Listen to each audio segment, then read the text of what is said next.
మీరు జీవంలోనికి వచ్చిన వారు కనుక మీరు చేయాల్సిన పని ఏంటంటే ఆత్మ చేత శరీర కార్యాలను మీరు చంపాలి. ఏం చేయాలి? ఆత్మ చేత శరీర కార్యాలను చంపాలి. శరీర కార్యాలు ఏంటి?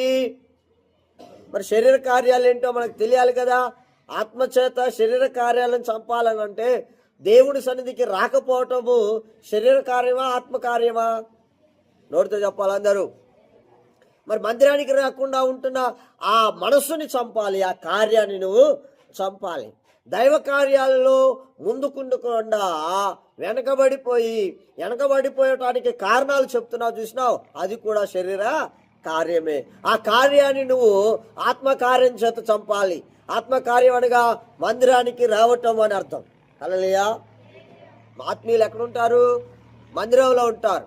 శరీరులు ఎక్కడుంటారు? మందిరం వెలుపట ఉంటారు.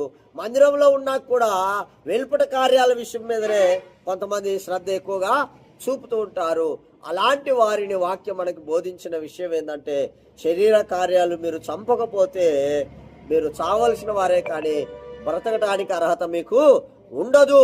కాబట్టి మీరు బ్రతకాలనంటే శరీర కార్యాలను మీరు ఆత్మకార్యముల చేత చంపాలి. హల్లెలూయా. ఎలా చంపాలట? ఎట్లా పడితే అట్లా చంపడం కాదు, ఆత్మకార్యాల చేత చంపాలి. ఆత్మకార్యము ఒకటిగా మనం చెప్పుకున్నాము, మందిరానికి నువ్వు రావటం. హలో, మందిరానికి నువ్వు రావటం. మందిరానికి రాకపోవటము శరీర కార్యము, మందిరానికి రావటము ఆత్మకార్యము.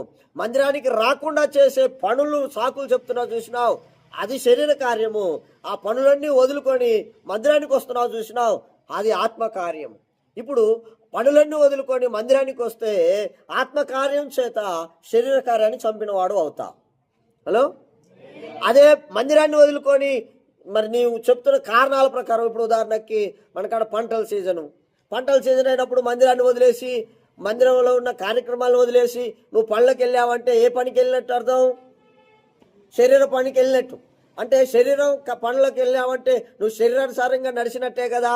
మరి ఆ పనికి వెళ్లకుండా ఏదేమైనా దేవుడు చూసుకుంటాడని ఆ పనులు వదిలేసి మందిరానికి వస్తావు చూసావు, అప్పుడు ఆత్మకార్యం నెరవేర్చిన వాడు అవుతావు, శరీర కార్యాన్ని చంపిన వాడు అవుతావు.